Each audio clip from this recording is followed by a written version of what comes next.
Gold, trusted gold buyers. మీరు తాకట్టు పెట్టిన బంగారాన్ని విడిపించి ఈ రోజు ఉన్న మార్కెట్ ధరకు కొనబడను. మొన్న మీరు కాలేజీకి వెళ్ళి మల్లారెడ్డి గారి కాలేజీకి వెళ్ళి ఒక ఫంక్షన్ సాంగ్ అని చెప్పి చేస్తే ఆ ఎర్ర తుండు అందరూ కట్టుకొని మీకు అట్లా స్టేజ్ మీదకి ఇస్తుంటే అంటే సారీ ఈయనకి ఏమన్నా భవిష్యత్తు ఏమన్నా తెలుసా? ఎలా కళ్యాణ్ గారు కూడా ఉందండి. ఇప్పుడు టీ గ్లాస్ ఆయనకంటే చిన్న కళ్యాణ్ గారు ఇండస్ట్రీకి రాకముందు కూడా ఆయన గాజు గ్లాసు ఫ్యాసినేషన్ సెట్లో కూడా గాజు గ్లాసులో అవుతారు టీ. ఆ కండువా ఇవన్నీ ఆయన ఇష్టపడే విషయాలు. అవి లక్కీగా నా సినిమా ద్వారా ముందు జనాలకు కనబడ్డాయి. కల్ట్ కెప్టెన్ అని చెప్పి కొత్త అదే సోషల్ మీడియాలో పెట్టాను, టీజర్లు వేసామండి అంతే. దాని మించి నేను దాన్ని అలాగ అంత సీరియస్గా తీసుకుని అలాంటి ట్యాగ్స్ హీరోలకు బాగుంటాయి, డైరెక్టర్లకు ఏం బాగుంటాయి. ఏదో రాస్తారు. ఇంతకుముందు పవర్ఫుల్ డైరెక్టర్ అనేవాళ్ళు. ఇప్పుడు జగన్ గారిని డేరింగ్ డైరెక్టర్ అంటారు, పూరి జగన్నాథ్ గారి మన వినాయక్ గారిని డాషింగ్ డైరెక్టర్ అంటారు. ఏదో వాళ్ళ ఫ్యాన్స్ వాళ్ళ సరదాగా వాళ్ళ హీరో సినిమా వస్తున్నప్పుడు సరదా పిలుచుకుంటారు. మా marketing Nizam teaser first time వెళ్తుంది కదా వేద్దాం అని చెప్పి వేసాను తప్ప దాన్ని భుజాల మీద వేసుకొని దాన్ని సీరియస్గానే తీసుకొని దాన్ని ఒక బిరుదులాగా తగిలించుకోవడం అవన్నీ లేవండి. బట్ ట్యాగ్ మోయడానికి ఒక పవర్ ఉండాలి సార్. నాకు తెలిసి హరిశంకర్కి ఆ పవర్ ఉంది, మోయొచ్చు. మంచిదే అయితే. నేను ఒక ఎగ్జాంపుల్ చెప్తాను. రాజమౌళి గారు ఈగా ముందు వరకు చేసిన సినిమాలు వేరు, మాస్ ఓర మాస్ అవును పట్టుకొని వెళ్ళారు. ఈగ తర్వాత ఆయన ఒక స్టాండ్కి వెళ్ళిపోయాడు, ఒక లెవెల్కి వెళ్ళిపోయారు. స్థాయి పెరిగింది ఆలోచన మారడం వల్ల. అవును, మాసులో హరిశంకర్ చేయాల్సిందన్నీ చేసేశారు. హరిశంకర్ నెక్స్ట్ స్టెప్ అంటే నేను అలా చేయమని చెప్పట్లేదు, అలా కావాలని మీ చెప్పట్లేదు. ఉద్దేశం నాకు అర్థమైంది. అంటే నెక్స్ట్ లీప్ ఆఫ్ సక్సెస్కి, కరెక్ట్, నెక్స్ట్ గ్రోత్ ఆఫ్ సక్సెస్కి వెళ్ళడానికి విభిన్నమైన కథలు, విభిన్నమైన బ్యాక్ డ్రాప్లు, మేకింగ్ స్టైల్ అన్నీ 100% నేను అదే పనిలో ఉన్నాను. అండ్ డెఫినెట్గా నా నుంచి మీరు ఎక్స్పెక్ట్ చేయని ఒక కొత్త సినిమా త్వరలోనే చూస్తారు. అది బాలకృష్ణ గారి సినిమానేనా? అవ్వచ్చు, బాలకృష్ణ గారితో అవ్వచ్చు, అసలు ఏదన్నా అవ్వచ్చు.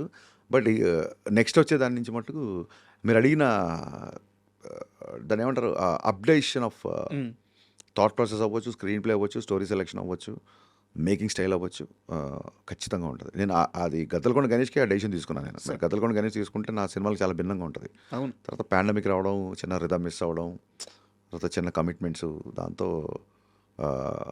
ఇంకా నేను పూర్తిగా అనుకున్న సినిమా తీయలేదు. బట్ డెఫినెట్గా మీరు అన్న పాయింట్ నాకు అర్థమైంది.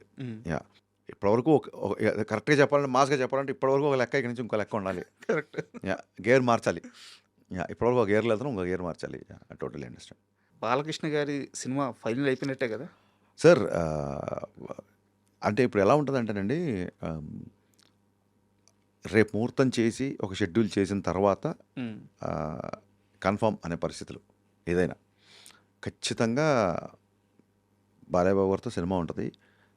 This is too early to say anything this time. At this point of time this is too early to say. ఫైనల్గా ఉస్తాద్ మీ కల్ట్ ఫ్యాన్స్కి మీరిచ్చే భరోసా ఒక్క ముక్కలో చెప్పమంటే ఏం చెప్తారు? ఈ ఉగాది ఉస్తాద్ ఉగాది. ఇది అసలు సిసలైన సినిమా పండగ.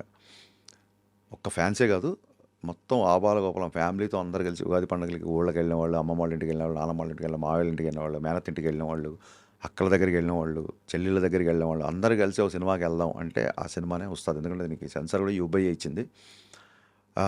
ఫ్యాన్స్ హడావుడి, ఫ్యాన్స్ మళ్ళీ మళ్ళీ ఎలాగో చూస్తారు, నాకు ఆ నమ్మకం ఉంది.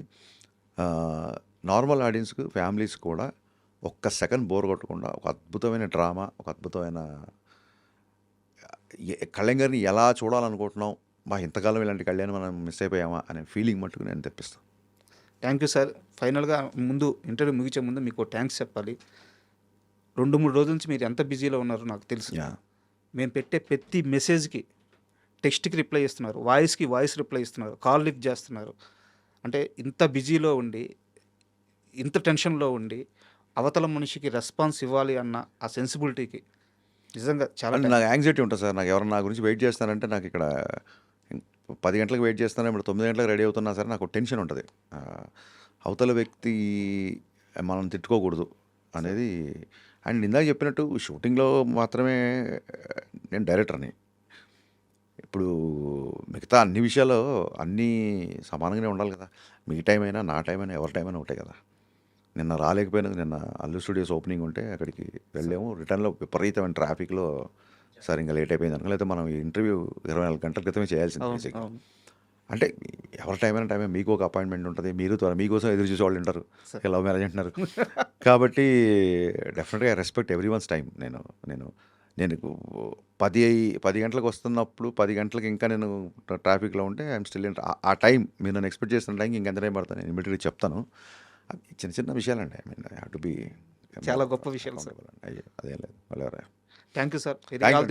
Thank you so much. Thank you and thanks so much for I dream team. I డ్రీమ్కి ప్రత్యేక కృతజ్ఞతలు. ఎందుకంటే నేను 3-4 రోజుల నుంచి బిజీగా ఉన్నా సరే ఏమాత్రం అసహనానికి గురవ్వకుండా వాళ్ళు కంటిన్యూగా ఫాలో అప్ చేస్తున్నారు. మొత్తాన్ని గురుగారు అయితే అసలు వదలట్లేదు, సుధాకర్ గారు. అలాగే రాజా గారు ఇంటర్వ్యూ అనేది నాకు నిజంగా వన్ ఆఫ్ మై బెస్ట్ ఇంటర్వ్యూస్లో నేను ఫీల్ అవుతున్నాను. Thank you. దయచేసి నాకు మీరు ఎంత త్వరగా ఇంటర్వ్యూ నాకు ఇస్తే అంత త్వరగా ఈ సోషల్ మీడియాలో పోస్ట్ చేద్దామన్న ఉత్సాహం నాకు చాలా రోజుల తర్వాత వచ్చింది. రాజా గారి క్వశ్చన్స్ కానీ, ఆయన భాష కానీ, ఆయనకి భాష మీద ఉన్న పట్టు కానీ, ఇవన్నీ షేర్ చేసుకోవడానికి నాకు చాలా ఆనందంగా ఉంది. అండ్ ఇలాంటి వాళ్ళతో ఎన్ని గంటలైనా కూర్చోవచ్చు అన్న ఒక ఫీలింగ్ వచ్చింది నాకు. సో థ్యాంక్ యూ అండి. Thank you everyone. తెలుగు ప్రేక్షకులందరికీ ఈసారి పండగ ఉస్తాద్ భగత్ సింగ్తో స్టార్ట్ అవబోతుంది. ఈసారి పండగే కాదు, ఈసారి నూతన సంవత్సరం, తెలుగువారి సంవత్సరం. ఉగాదికి ఉస్తాద్ వస్తున్నాడు. దయచేసి బొట్టు పెట్టి మరీ మీ ఇంట్లోకి స్వాగతించండి. అట్ ది సేమ్ టైం మీరు కూడా ఇంట్లోంచి బయటకు వచ్చి థియేటర్లోకి వచ్చి సినిమా చూడండి. Thank you so much.